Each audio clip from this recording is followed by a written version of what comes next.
आप देख रहे हैं एबी स्टार न्यूज। मैं हूं आपके साथ सपना वर्मा। वक्त हो चला है हमारी देवभूमि का। हमारी देवभूमि में पहली खबर काशीपुर से आ रही है, जहां कांग्रेस के कार्यकर्ताओं ने कोतवाली का घेराव किया है। दरअसल पूरा मामला जो है वो जुड़ा है पूर्व कैबिनेट मंत्री से जुड़ा हुआ है। यहाँ कांग्रेस के कार्यकर्ताओं की जो वजह है कोतवाली का घेराव करने की, वो पूर्व कैबिनेट मंत्री के काफिले को लेकर बताई जा रही है। पूर्व कैबिनेट के मंत्री यशपाल आर्य के काफिले पर हमले का प्रकरण इन दिनों थमने का नाम नहीं ले रहा। वहीं दूसरी तरफ जहां विधानसभा चुनाव भी सर पर है, जिसको लेकर कांग्रेस पार्टी किसी भी तरह से कोई कसर नहीं छोड़ना चाहती, जिसके चलते भारी संख्या में कांग्रेसी कार्यकर्ताओं ने कोतवाली का घेराव करते हुए निष्पक्ष कार्रवाई करते हुए जल्द से जल्द आरोपियों की गिरफ्तारी करने की मांग की है। इस वजह से बाजपुर को पुलिस छावनी में तब्दील कर दिया गया है। वहीं आपको बता दें कि इसको लेकर कांग्रेस के जिला अध्यक्ष जितेंद्र शर्मा ने बताया कि बीते दिनों उनकी पार्टी के पूर्व कैबिनेट मंत्री यशपाल आर्य के काफिले पर हमला हुआ और इन्होंने इसका कसूरवार बीजेपी को ठहराया है।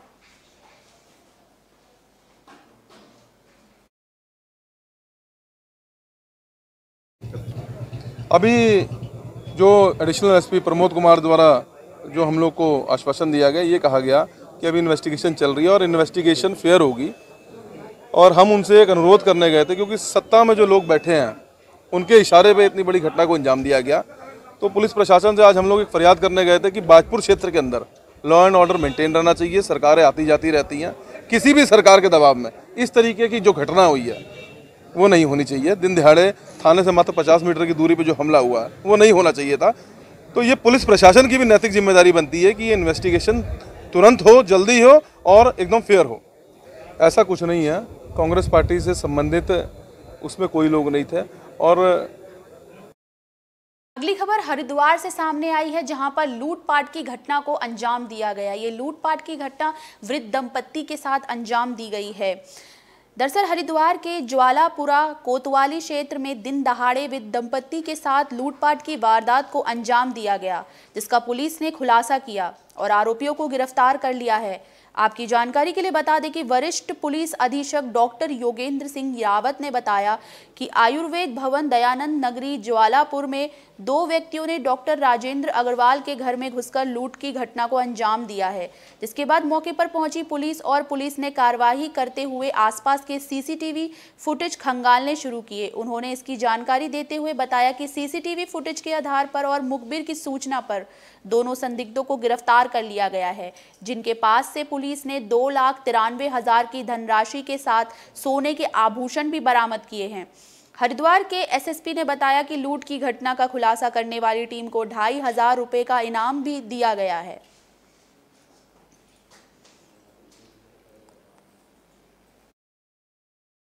इनके साथ एक घटना हुई थी। 2 लोग मरीज बनकर इनके पास आए थे और बाद में इनके आंखों में मिर्च झोंककर इनको बाथरूम में बंद करके और इनकी धर्मपत्नी को ओवरपावर करके घर से नकदी और सोने के जेवर लूट के ले गए थे। ये चूँकि एक सेंसेशनल घटना थी, तो तुरंत इसमें ज्वालापुर पुलिस और जो हमारे सीआईयू है उसको इसमें इन्वॉल्व किया गया था। और 2 दिन की लगातार कांस्टेंट मेहनत के बाद इसमें 2 व्यक्ति संदिग्ध जो थे वो इसमें पकड़ में आए। इनके नाम शहजाद और राशिद हैं। ये दोनों थाना लक्सर क्षेत्र के रहने वाले हैं। पूछताछ में इन्होंने इस घटना में अपना इन्वॉल्वमेंट स्वीकार किया और घटना में जो सोने का हार, टॉप्स थे और 2,93,000 रुपये इनसे बरामदगी हुई है। ये पहले से भी डॉक्टर साहब को जानते थे और इनके बारे में इनको पता था कि वृद्ध हैं ये, और इनको लगता था कि आसानी से यहाँ से इनको पैसा मिल सकता है। तो इस घटना का 2 दिन के अंदर ही पूरी तरह से खुलासा और 100% रिकवरी। पर गदरपुर से सामने आ रही है, जहां एक शव मिलने से वहां पर हड़कंप मच गया है। शव के मिलने के बाद यहां पर सनसनी फैल चुकी है। खबर गदरपुर से सामने आई, जिसमें पुलिस को मिली सूचना के बाद एक व्यक्ति का शव मृत अवस्था में गदरपुर के दिनेशपुर मार्ग पर मिला, जिसके बाद पूरे क्षेत्र में हड़कंप मच गया और पुलिस ने शव का पंचनामा भरकर शव को पोस्टमार्टम के लिए भेज दिया। वहीं सूचना मिलने के बाद मृतक के परिजनों का रो रो कर बुरा हाल हो गया है। जहां मृतक के रिश्तेदार नरेश ने बताया कि उनके चाचा शराब पीने के आदी थे और गदरपुर के ही एक अमरूद के बाग में देखभाल का काम करते थे। उन्होंने बताया कि शराब पीने की वजह से ही इनकी मृत्यु हुई है और बाकी कारणों को खंगालने के लिए पोस्टमार्टम की जा रही है, जिसके बाद रिपोर्ट आने के बाद ही अन्य कारणों का पता चल पाएगा।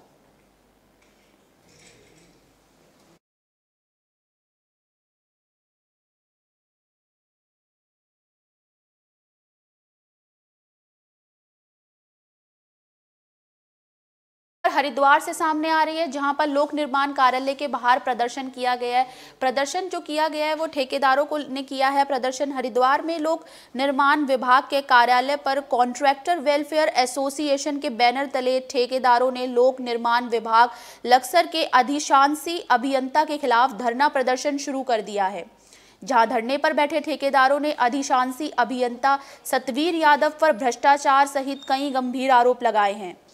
ठेकेदारों का कहना है कि प्रशासन ने क्षेत्र के विकास के लिए निविदा अधिसूचना जारी की थी, जिनके अनुपालन के लिए निविदाएं मांगी गई, लेकिन ठेकेदारों को परेशान किया जा रहा है। आपकी जानकारी के लिए बता दें कि विभाग में पैसा होने के बावजूद ठेकेदारों का भुगतान नहीं किया जा रहा, जिस कारण ठेकेदार परेशान हैं। सरकार की भी विकास योजनाएं धरातल पर यहां नहीं उतर रही, जिसकी लिखित शिकायत ठेकेदारों ने मंत्री लोक निर्माण विभाग, उत्तराखंड सरकार, प्रमुख सचिव, प्रमुख अभियंता सहित कई अन्य अधिकारियों को दी।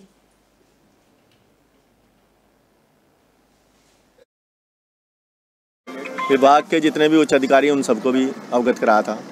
माननीय लोक निर्माण मंत्री जी और सचिव साहब को भी हमने अवगत कराया था, लेकिन उस पर कोई कार्रवाई हुई नहीं, उनके खिलाफ कोई एक्शन नहीं लिया गया। तो आखिर ये हुआ कि हम लोगों को यहाँ से, जो कल 6 तारीख थी, उस 6 तारीख से हम लोग यहाँ धरने पे बैठे, और जब तक हमारा धरना चलेगा, जब तक उनके खिलाफ कोई। सतबीर यादव वही हैं जी, जिनके खिलाफ ठेकेदार तो त्रस्त थे ही, फिर इनकी हिम्मत इतनी बढ़ गई कि इन्होंने अपने जो विभाग के अधिकारी थे, जो इनके कर्मचारी थे, उन सब लोगों के खिलाफ भी इन्होंने इस तरह की कार्रवाई करी, उनका भी शोषण करने की कोशिश करी। तो रुड़की में इनके खिलाफ धरना प्रदर्शन हुआ और उस धरने में हम लोग भी शामिल हुए थे, और उसके बाद इन्हें जो है शासन ने यहाँ से ट्रांसफ़र करके शासन में। खबर पौड़ी से सामने आ रही है, जहां शहीद जवान का शव उनके पैतृक गांव में पहुंचा है। आपको बता दें कि मंगलवार की सुबह ऋषिकेश से शहीद गौतम लाल का पार्थिव शरीर सैन्य सम्मान के साथ उनके गांव पहुंचा, जहां ग्रामीणों ने भारत माता के नारे लगाए, जहां सभी की आंखों में नमी छा गई। वहीं पूर्व मंत्री प्रसाद नैथानी ने कहा कि ये बलिदान हमारा देश की सेना का है, जो हमें हमेशा याद रहेगा, और कहा कि मैं गौतम लाल के नाम से अस्पताल बनाऊंगा। मैं मुख्यमंत्री से इस संबंध में मिलूंगा और हर तरह की मदद करने के लिए शहीद के परिवार के साथ हमेशा खड़ा रहूंगा। वहीं परिजनों और गांव वालों ने पार्थिव शरीर के दर्शन करने के बाद शहीद गौतम लाल के पार्थिव शरीर को लक्ष्मोली बागवान के समीप अलकनंदा नदी के किनारे सैन्य सम्मान के साथ अंतिम संस्कार किया।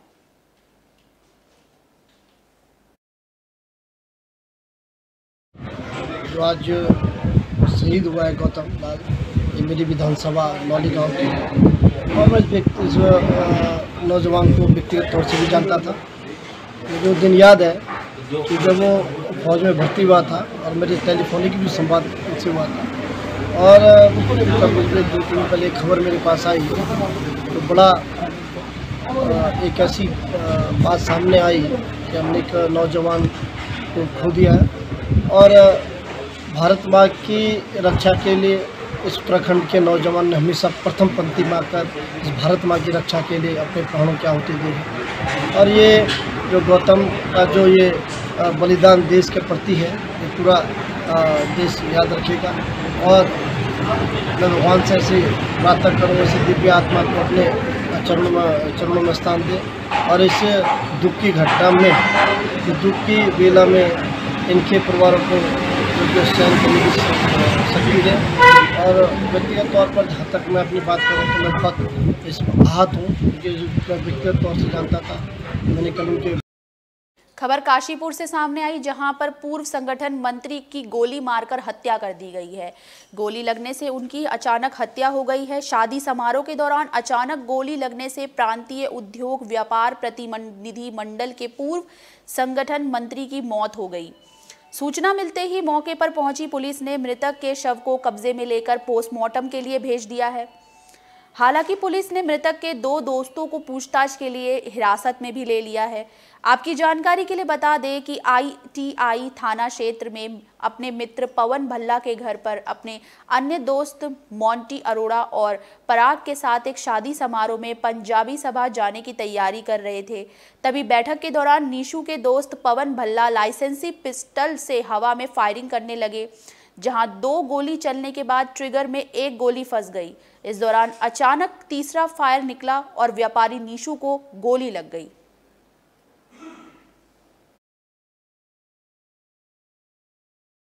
कहा जा रहा है कि वो गोलीबारी कोई इंटेंशनल ना होते हुए हवाई फायर के जोश में हुई है और वो एक एक्सीडेंटल फायर है। बट पुलिस द्वारा बॉडी को रिकवर करके पोस्टमार्टम भेजा गया है। पोस्टमार्टम की कार्रवाई अभी प्रचलित चल रही है।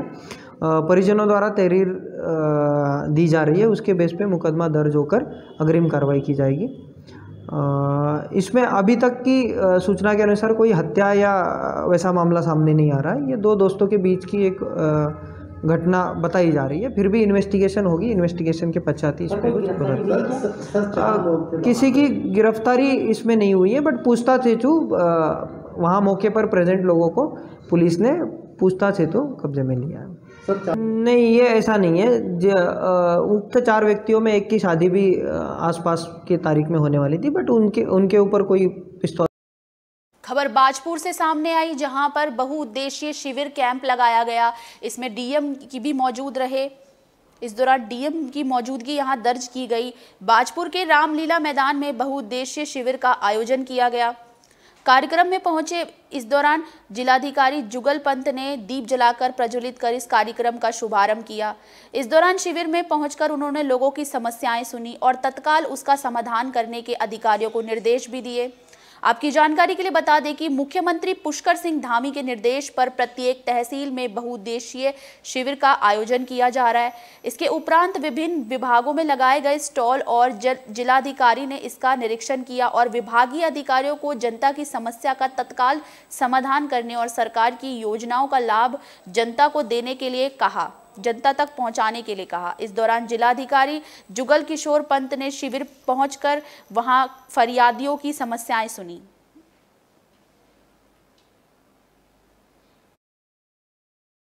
तो हमने ये कहा है कि जितने विभाग हैं, जिनकी योजनाएं हैं, जिसमें लाभार्थी को हम सीधे लाभार्थी को मदद दे सकते हैं, उसको स्वरोजगार देने में बढ़ावा कर सकते हैं, उन सबको हम एक ही छत के नीचे बैंक और विभाग आए और वहीं पे उसके आवेदन का निस्तारण करें, ताकि बैंक जहां अपने टारगेट्स अचीव करेगा, विभाग भी अपने टारगेट्स अचीव करेगा और जो बेनिफिशियरी है वो एक कम समय में, मतलब उसका समय भी बचेगा और उसका मनोबल भी बढ़ेगा कि उसके आवेदन को तुरंत उसके आवेदन का निस्तारण हुआ और वो अपने स्वरोजगार को मनोयोग से कर पाएगा। बैंक के चक्कर का ताल्लुक नहीं होता। क्या है कि हर आवेदन में कई फॉर्म्स की ज़रूरत पड़ती है।